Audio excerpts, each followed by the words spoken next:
Welcome to the 37 Bodhisattva Practice class. We'll be going for 4 weeks and recording this for YouTube.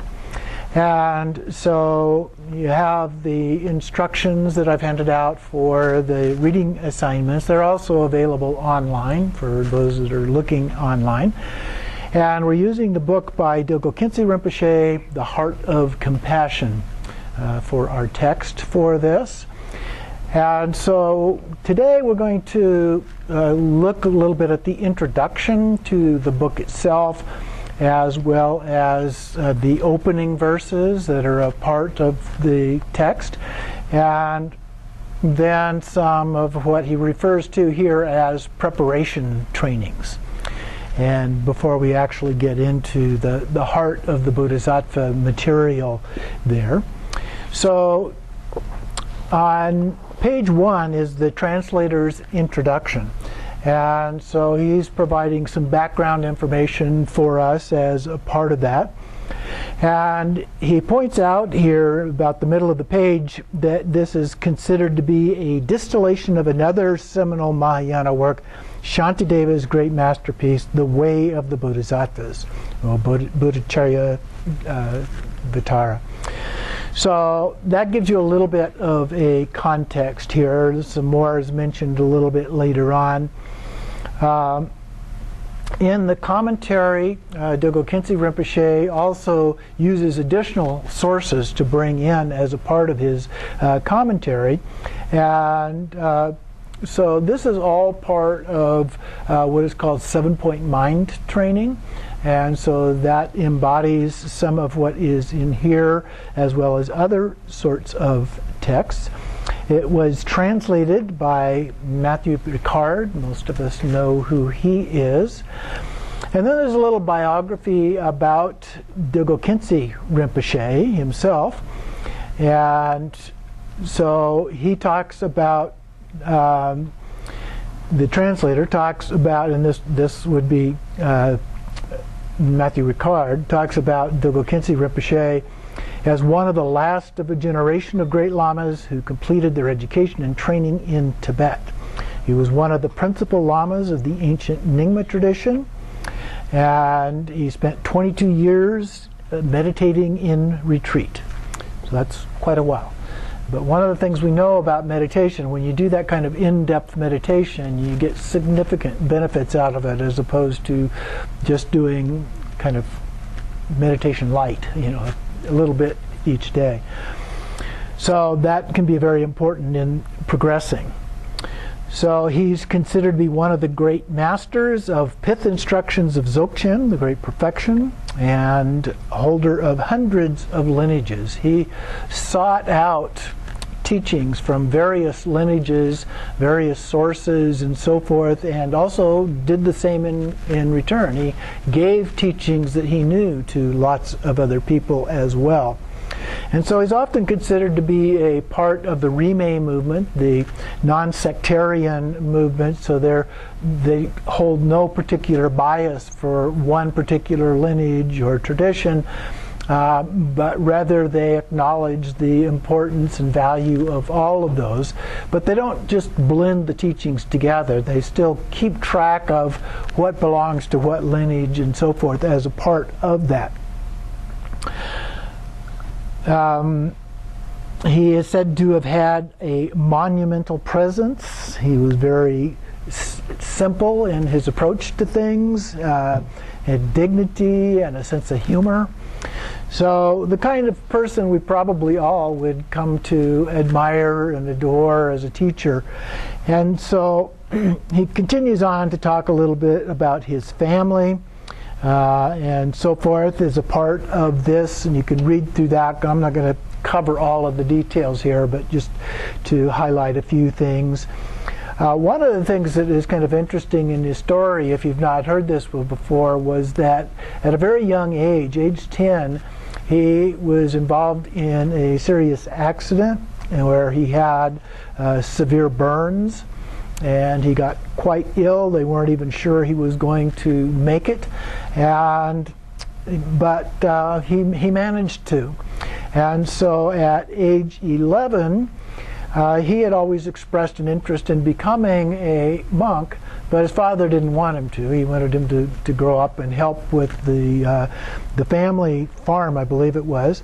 And so he was told that he probably wouldn't be able to be of any help. And so his father finally relented and allowed him to go into the monastery. So he entered the Shechen monastery in Kham, and then he was enthroned as an incarnation of Khyentse Rinpoche, Gyalse Khyentse Wangpo, who lived 1820 to 1892, and who, along with the first Jemgung Kongtrul, set in motion a Buddhist renaissance throughout Tibet. And this was a key part of the Rimé movement that we already mentioned. The name Khyentse means wisdom and love. And so Khyentse Tulkus are incarnations of key figures as a part of that. And so these include King Tristan Detsen, Vimalamitra, Guru Rinpoche, Gampopa, and Jigme Lingpa are just a few of those that he names here as examples of that. And so when he was in the monastery, he spent a lot of time studying and meditating with his root guru, who had a little hermitage up behind the actual monastery, and he would spend a lot of time with him. He received empowerments and instructions and so forth as a part of that. And he also studied with other masters, including the disciple Patrul Rinpoche, a disciple of Patrul Rinpoche, Dzogchen Khenpo Singha. And so in all, he received extensive teachings and transmissions from more than 50 teachers. And between the ages of 15 to 28, he spent most of his time meditating in silent retreat. So that was a significant part of those 22 years that we talked about. And then later he spent more years with Dzongar Rinpoche, or Dzongar Khyentse, Choki Lodro. And then he was told that it was getting about time for him to teach. And so he decided that he would go ahead and do that. And then wherever he was, it says that he would rise up well before dawn to pray and meditate for several hours before embarking on ceaseless series of activities until late into the night, with total serenity and apparent effortlessness. It reminds me of the Dalai Lama himself, who gets up very early in the morning and goes on with just continuous things all day long, meetings and talks and presentations and so forth with many, many different people, and often goes to bed quite late too.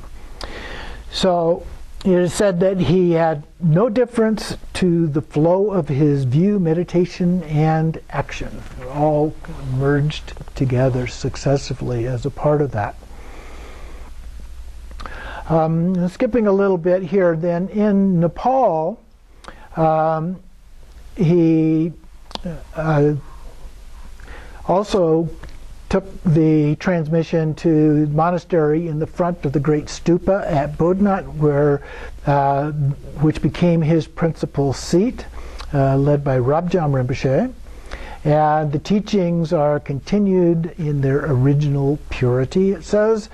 And then after the systematic destruction of books and libraries in Tibet, so a lot of things were destroyed as a part of that process. But many years he spent in publishing different sources that were available in Tibet and trying to collect as many of the texts that survived as they were able to do. And that process actually continues on today. There's at least 3 organizations I know of that have as their primary thing of trying to identify these texts that have been in primarily now very, very remote monasteries or temples that are very hard to access, which is the only reason that they still have those texts, because the Chinese or others who were trying to destroy these didn't locate them. They didn't know where they were or didn't make it into them. So their texts have survived. And so there's been a major effort to save these texts, and usually then digitizing them, taking photos of each page and putting them together and then putting them into electronic collections of those. So we are fortunate to have those, and then many of those are also in the process of being translated. He says Rinpoche was still seeking lineages that he had not received and transmitting those that he had. He first came to the West in 1975 and made 3 different North American tours. He also had a seat in Europe, in France, specifically. The Sechen Chenye and Darling in Dordogne, France. And so his greatest satisfactions is said here to see people actually putting the teachings into practice and their lives being transformed by the blossoming of bodhicitta and compassion. I think most all teachers, that would be the thing that would please them the most, to see the students doing those kinds of things. But then he began to show some signs of ill health in 1991, teaching in Bodh Gaya, traveled to Dharamsala, and was transmitting some empowerments and transmissions to His Holiness the Dalai Lama there. But his health began deteriorating, and he spent a lot of his time in silent prayer and meditation as a part of that. And then he would travel to Bhutan to spend 3.5 months in retreat there in a place just opposite of the Tiger's Nest. It's the one up on the mountainside that is very famous. And then, completing his own retreat, he visited several of his disciples who were also in retreat, and again showed signs of illness. And on September the 27th of 1991, he asked his attendants to help him sit in an upright position, and then in the early hours of the morning his breath ceased and his mind dissolved into the absolute expanse. So there's a somewhat abbreviated, from my version of this, from the notes here, version of his life and his contribution. And he is widely regarded by the existent masters in the tradition as being one of the greatest of all time. And so we're very fortunate to have his writings and teachings that are available to us to gain benefit of his insights and abilities to communicate these. So the next part, starting on page 9, is about Gyalse Ngulchu Thogme, who is the author of the 37 practices that we are going to be looking at. He lived in the 14th century, and he was born in central Tibet, and as soon as he learned to speak, it became evident just how full of compassion that he was. There's stories in here about all these little things that happened to him and how he felt so compassionate if someone was hurt or injured or had a loss of some kind, and the things that he would do. And his mother died when he was only 3 years old. His father died when he was 5. His grandmother then raised him until he was 9, and then she died. And then until he was 14, he lived with an uncle. And then the uncle taught him to read and write. And then one day to his uncle, he said, "From now on, give up attachment to this life and simply practice the Dharma." He's telling his uncle this. "I'll provide you with food and drink by going to bed for alms. This will be my way of repaying your kindness." So what he was saying back to his uncle, and kept his word. And at age 14, he took his novice vows and received teachings from various teachers of a variety of schools. He memorized most of the texts he studied. There are stories that he could remember these things just from reading things one time. And he could remember this vast teachings that he received, that he could remember those and then pass them on to other people. So pretty amazing. And he understood their meaning without any difficulty and answered questions to the public. His teachers declared him to be the second Asanga, and which is Thogme in Tibetan, so hence his name Thogme. He was only 19 at that time, and then at 29 he took his full monastic vows and began to give regular teachings on the way of the Bodhisattva and the transcendent perfection of wisdom, the Prajnaparamita texts. So he was heavily into this at a very young age and highly accomplished as a part of that. And then he encountered a period of a lot of material hardship, and he composed the 37 verses on the practice of a bodhisattva, which sums up the whole bodhisattva path. So it's a nice summary of what the path is all about. His generosity is said to have been limitless. From his early youth, he used to give away everything without restraint, regardless of his own poverty. I won't die of starvation, and even if I do, I don't mind. His kind of attitude that he had. He was just willing to give away everything that he had. I am truly happy that others use my possessions as much as they like. Things like that when he was criticized for giving everything away.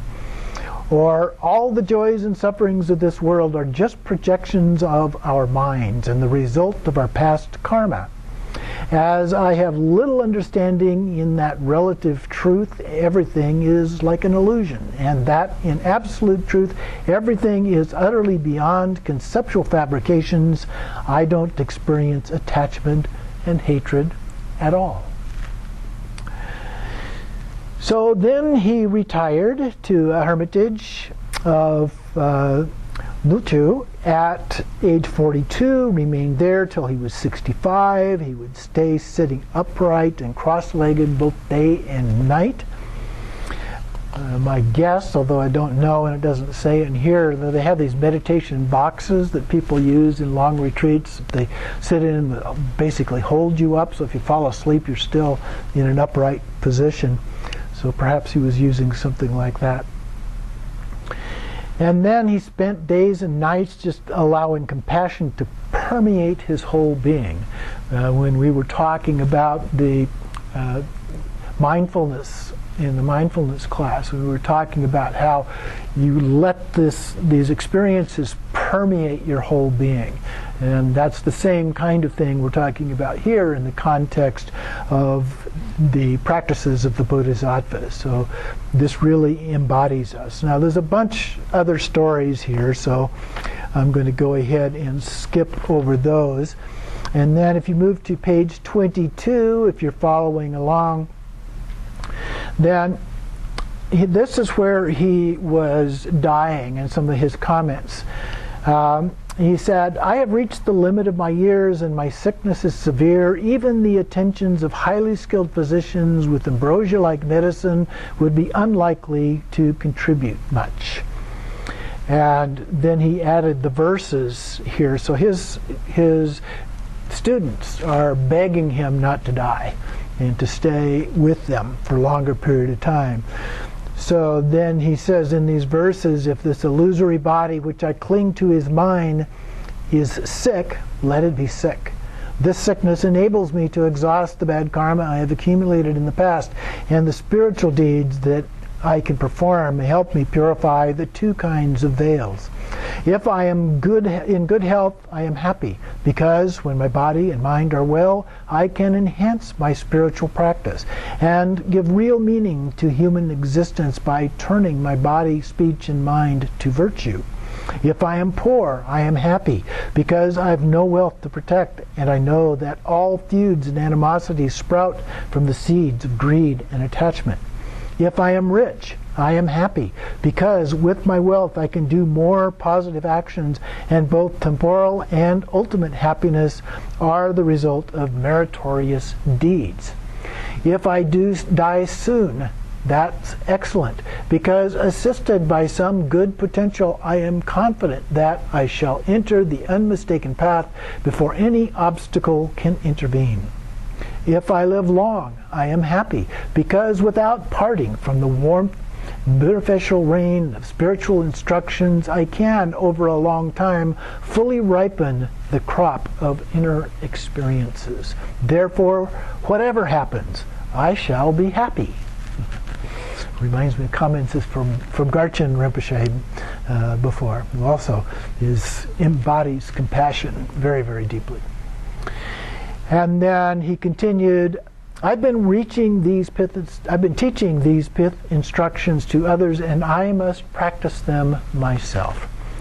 So when we get to the point of teaching, it's very important that we must actually practice what it is that we are teaching. We have to have direct experience of those things and not just teach conceptually about those things.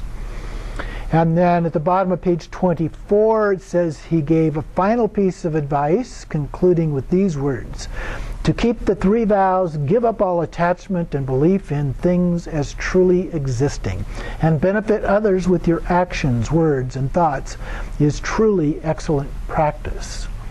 And then at the top of the next page, when someone asked him which Buddha field he would go to in his next life, he said, I'll happily go to a hell realm, if that can help beings, and I don't want to go to any Buddha field at all if I cannot help others.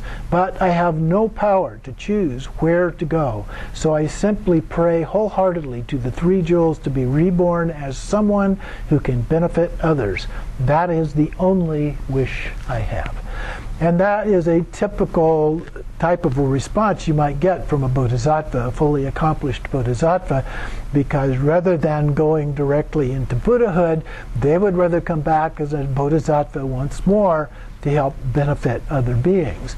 And it is said that you don't actually go through the Bardo experience, that you go directly to the process of rebirth when you have that kind of a wish at that level. So those are, I think, some basic but very important kinds of things to carry with us, to be aware of as a part of our practice. Next, let's move on then to page 27, to the actual root text, the 37 verses. So these are the actual 37 verses. At the Garchen Institute, when I used to go there, that was part of what we recited every day. That's how we started off. We would take refuge, and then we would recite the 37 Bodhisattva practices. So this is a little different translation than the one that we used there, but I'd like to go through it and recite it as a transmission for you. Namo Lokeshvara Varaya. Though he sees that in all phenomena there is no coming and going, he strives solely for the sake of beings to the sublime teacher, inseparable from Avalokiteshvara, the protector of beings. I pay constant homage with respectful body, speech, and mind. The perfect Buddha's source of happiness and ultimate peace exists through having accomplished the sacred Dharma, and that, in turn, depends on knowing how to practice it. The practice of the Bodhisattva I shall therefore now explain. So now each of the verses are numbered. So starting with 1, now that I have this great ship, a precious human life, so hard to obtain, I must carry myself and others across the ocean of samsara. To that end, to listen, reflect, and meditate day and night without distraction is the practice of a bodhisattva. In my native land, waves of attachment to friends and kin surge. Hatred for enemies rages like fire. The darkness of stupidity, not caring what to adopt or avoid, thickens. To abandon my native land is the practice of Bodhisattva. When unfavorable places are abandoned, disturbing emotions gradually fade. When there are no distractions, positive activities naturally increase. As awareness becomes clearer, confidence in the Dharma grows. To rely on the solitude is the practice of a Bodhisattva. Close friends who have long been together will separate. Wealth and possessions gained with much effort will be left behind. Consciousness, a guest, will leave the hotel of the body. To give up the concerns of this life is the practice of a Bodhisattva. In bad company, the three poisons grow stronger. Listening, reflection, and meditation decline, and loving kindness and compassion vanish. To avoid unsuitable friends is the practice of a Bodhisattva.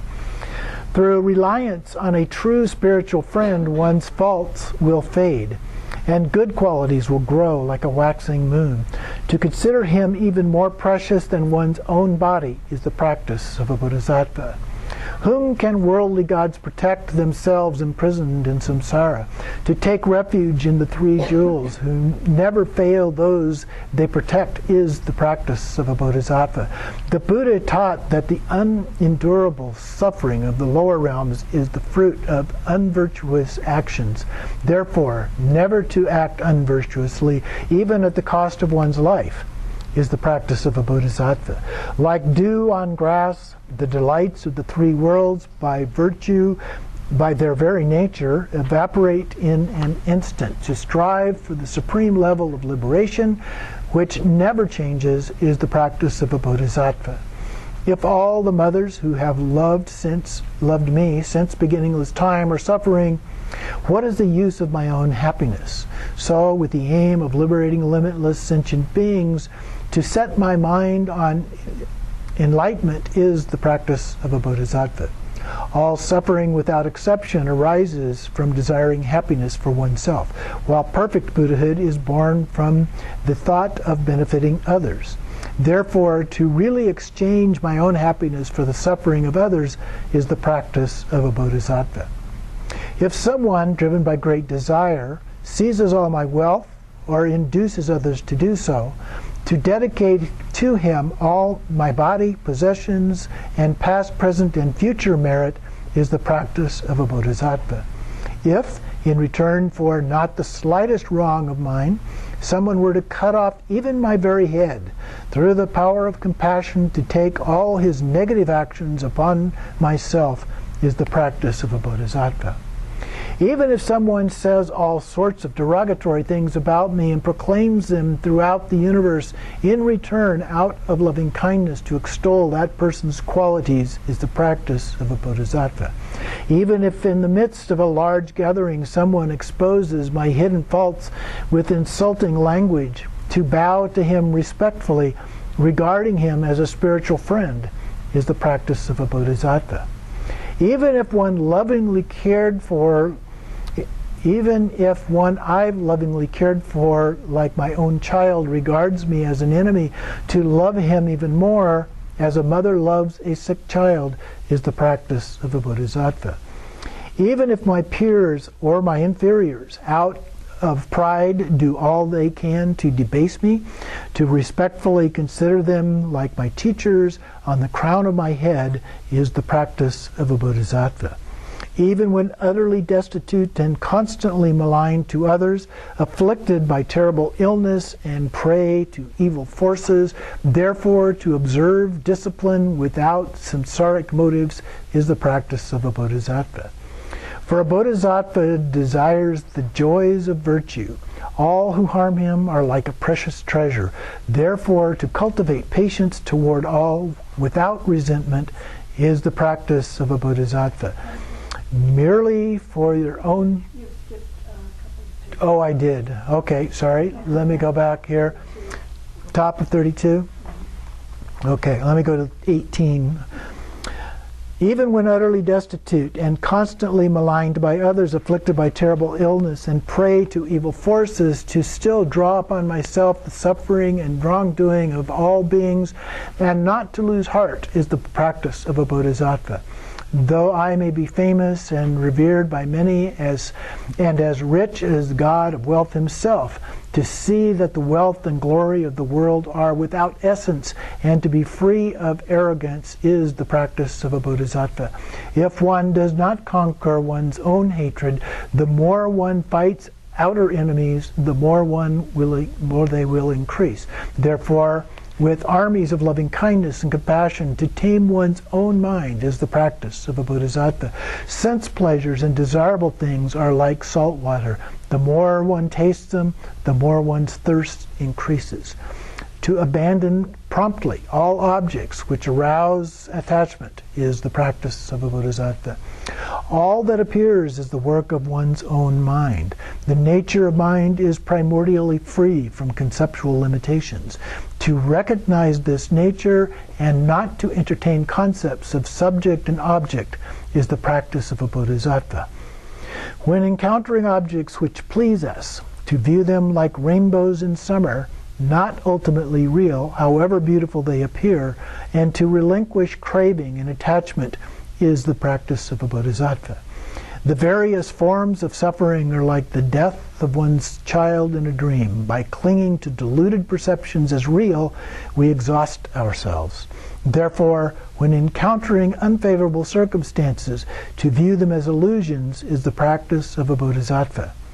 If those who wish for enlightenment must give away even their own bodies, how much more should it be true of material objects? Therefore, without expectation of result or reward, to give with generosity is the practice of a Bodhisattva.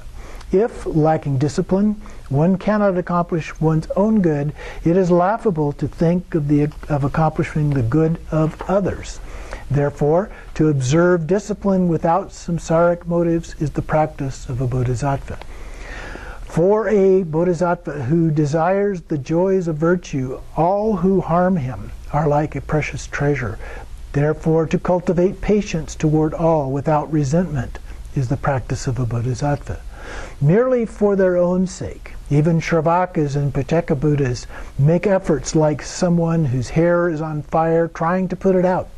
Seeing this, for the sake of all beings, to practice diligence, the source of excellent qualities, is the practice of a Bodhisattva. Knowing that through profound insight, thoroughly grounded in sustained calm, the disturbing emotions are completely conquered. To practice the concentration which utterly transcends the four formless states is the practice of a Bodhisattva. In the absence of wisdom, perfect enlightenment cannot be attained. Through the other five perfections alone, therefore, to cultivate wisdom combined with skillful means and free from the three concepts is the practice of a Bodhisattva. If I do not examine my own defects, though outwardly a Dharma practitioner, I may act contrary to the Dharma. Therefore, continuously to examine my own faults and give them up is the practice of a Bodhisattva. If, impelled by negative emotions, I relate the faults of other Bodhisattvas, I will myself degenerate. Therefore, to not talk about the faults of anyone who has entered the Mahayana is the practice of a Bodhisattva. Offerings and respect may bring discord and cause listening, reflection, and meditation to decline. Therefore, to avoid attachment to the homes of friends and benefactors is the practice of a Bodhisattva. Harsh words disturb the minds of others and spoil our own Bodhisattva practice. Therefore, to give up rough speech, which others find unpleasant, is the practice of a Bodhisattva. When emotions become habitual, they are hard to get rid of with antidotes. Therefore, with mindfulness and vigilance, to seize the weapon of the antidote and crush attachment with other negative emotions, the moment they arise is the practice of a Bodhisattva. In short, wherever I am, wherever I do, to be continually mindful and alert, asking what is the state of my mind, and accomplishing the good of others is the practice of a bodhisattva. Dedicating to enlightenment through the wisdom purified of the three concepts, all merit achieved by such endeavor to remove the suffering of numberless beings is the practice of a bodhisattva. So those are the 37. Then there's a concluding verses. Following the teachings of the holy beings, I have arranged the points taught in the sutras, tantras, and shastras as the 37 verses of the practice of a bodhisattva for the benefit of those who wish to train on the bodhisattva path. Since my understanding is poor and I have little education, this is no composition to delight the learned, but as it is based on the sutras and teachings of holy beings, I think it is genuinely the practice of bodhisattvas. However, it is hard for someone unintelligent like me to fathom the great waves of the bodhisattva's activities, so I beg the forgiveness of the holy ones for my contradictions, irrelevances, and other mistakes. Mine too, please.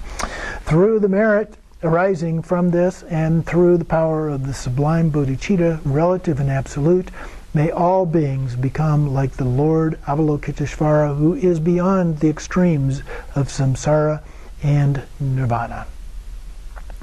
So we will take a short break right there.